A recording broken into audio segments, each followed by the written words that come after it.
The reason why it was the religion for us at this time, during the civil rights movement, why?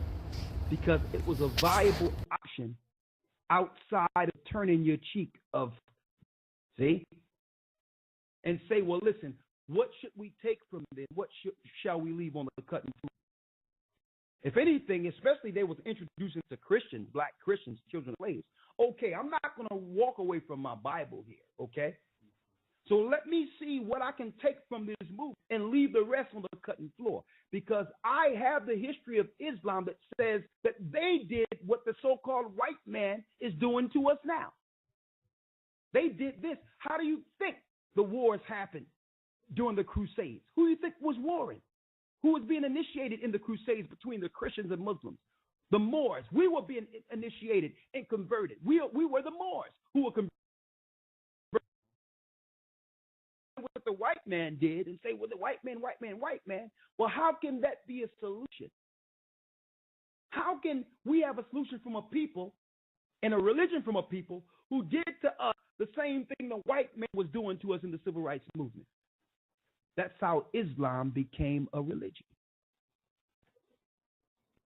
We, the black Jews, taught Muhammad, and it cannot be disputed. I sat amongst imams and wise men of Arabs who can attest that what we're telling you is correct. Black people. Jews, read your books. Okay? We have a few of them. We have references. The black Jews. Let me tell you, Muhammad wasn't born until 570 AD. In the 6th century AD, you understand? That means Christ was already on the earth. The law, statutes, and commandments were already delivered to us. The scrolls that would make the Bible were already on the scene before there was any such thing as Muhammad or the Quran. When we didn't want to recognize Muhammad's religion, he turned, instead of our ally, he turned our enemy. He made us choose the sword, either convert or the sword.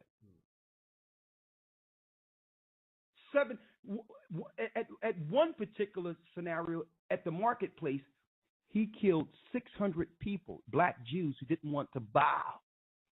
His men killed 600 Jews and sold the women and children into slavery. Now, this was before.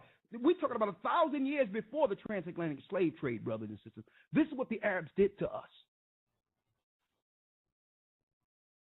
Now, during the civil rights movement, if that conversation would have came during this during this so-called movement or the religion for the black man, then we would have put that on the table and said, well, listen, I understand what you're saying. You want, okay, I'm down with not allowing them to jackboot us and sick dogs. I'm down with that.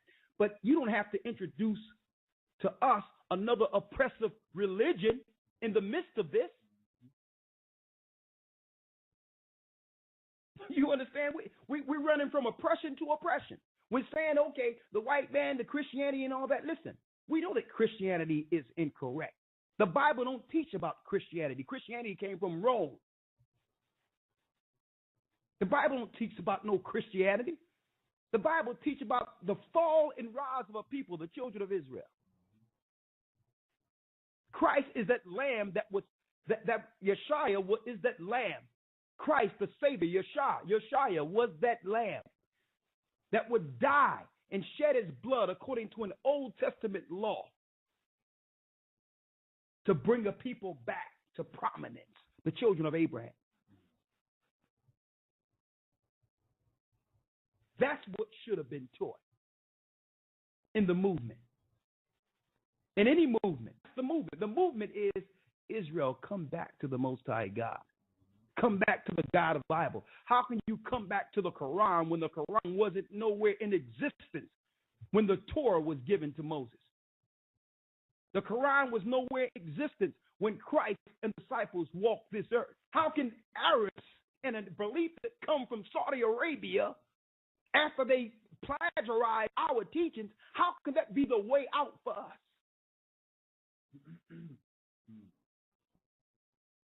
That's why they didn't want to come on the program.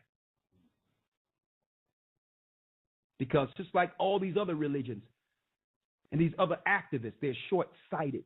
They have very short vision when it comes to solution. They want to see what the hot button point is and jump on that for the week.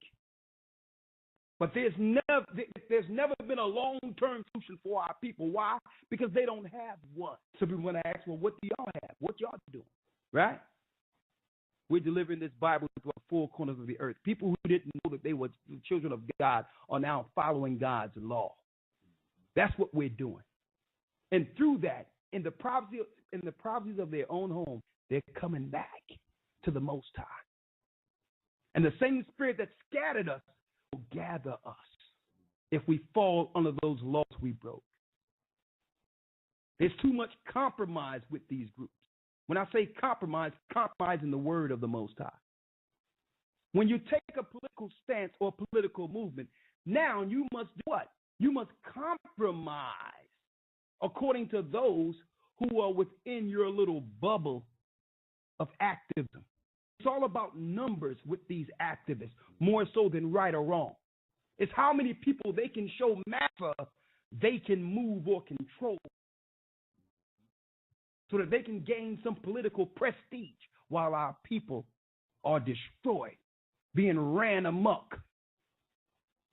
Not just by the so-called white man. There's more internal running amok than anything. So that's what I was going to talk about today. And I can understand, after him listening to the interview, I can understand why he didn't want to come on. Because, hey, I have a few things here. Okay? For those who missed it, Wesley, a guy by the name of Wesley Muhammad of the Nation of Islam, a minister, was going to come on. Okay? On the back of Farrakhan's daughter, or I think granddaughter, who was on the show, to come on and, give 2 cents of history of why we should follow the Nation of Islam. It's great that he actually did some homework, so he knew what he was. Yeah, he knew what he's going into. Let me tell you, there's no way you can come into these meetings, these conversations, these talks, and not have your history together and be ready. Right. We should be able to challenge each other of all these fluff questions we giving each other just for the sake of political talk. And we talk and talk, we never get anywhere as a people. Now it's time to call people to task. You're in a position, okay, what is the move then? Exactly. What is the move? Marching to show the so-called white man that you can get people to march. Look how much more money you should give me. Look how much more, look at all the people who respect my voice. Okay? No. Even Yeshua say, you render unto Caesar what Caesar's, but render unto the Most High what belonged to him. You think Christ and the disciples will be marching on Washington, asking Caesar for something, marching on Rome, saying, Caesar, help us, Caesar. Look, y'all dealing with injustice. That's ridiculous. It was the Most High God that put Caesar over you and made one way out, and it's not Farrakhan. It's Yeshua. It's Christ.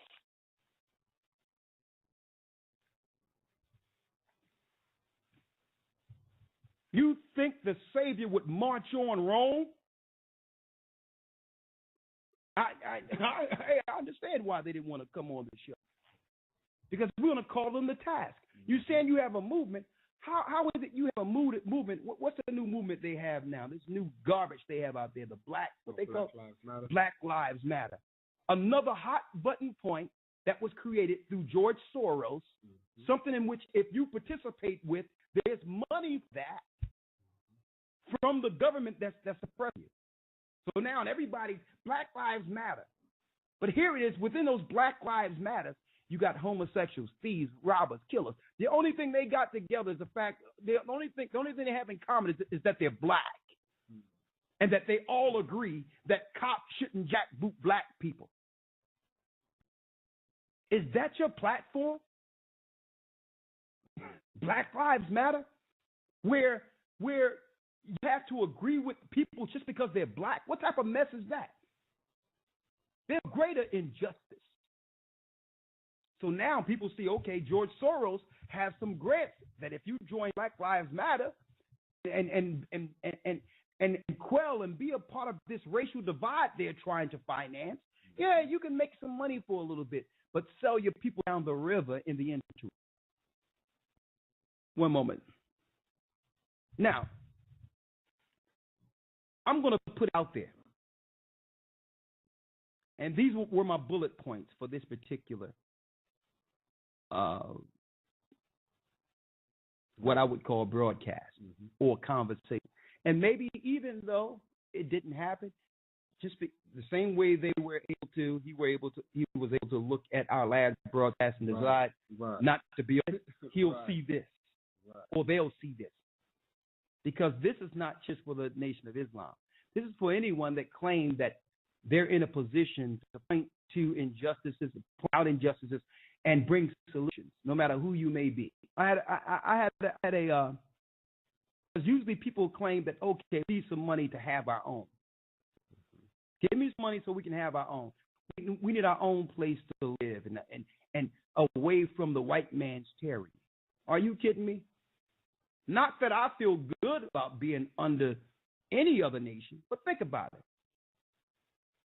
What law would we have to govern ourselves if we were separated from? Let's start there. What laws? Are we going to have the Quran, the Bible? What? How will we draft our government and our wise men in positions that would lead us? And I know a question mark would come up everyone's head when I mention this. And I know some people say, well, we'll have this doctor come in for this and this doctor come in for that. But suppose all these doctors that you have different ideologies on how to set up a government. Would it ever happen? Like, for instance, I'm going to give you some examples because here's the answer. Within a government, you have moral, civil, ceremonial, dietary laws that governs the whole country. Like, for instance, the Hebrews didn't tolerate homosexuality. And I want to just magnify that. We didn't tolerate it according to the Bible. It was intolerable. There was a law concerning it so that people knew not to go that way. Or dealt with the penalty the same way there was a penalty for any sin. At least there was laws. I know people say, well, those. But guess what? Look at our world today with what you call, quote unquote, freedom to do what you want to do. Is this the world that you want? Is that girl free in the classroom? Huh?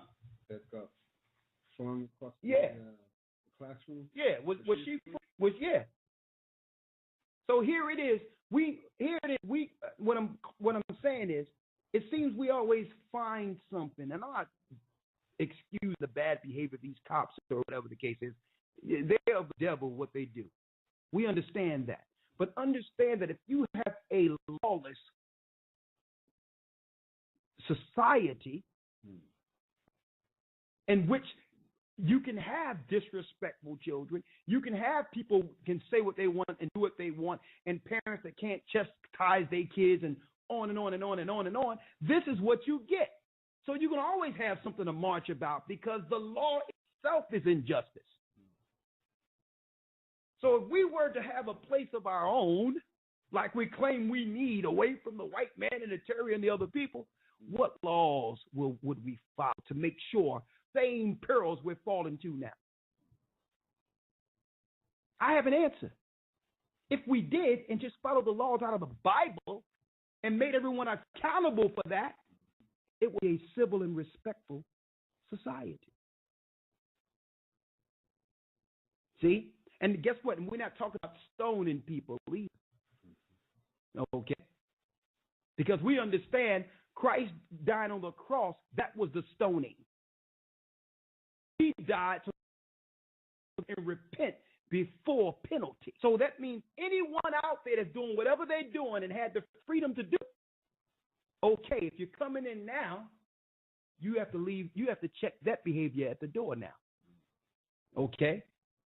Okay, you're going to be sheltered under total protection, but you must leave the sin on the outside of this community. See?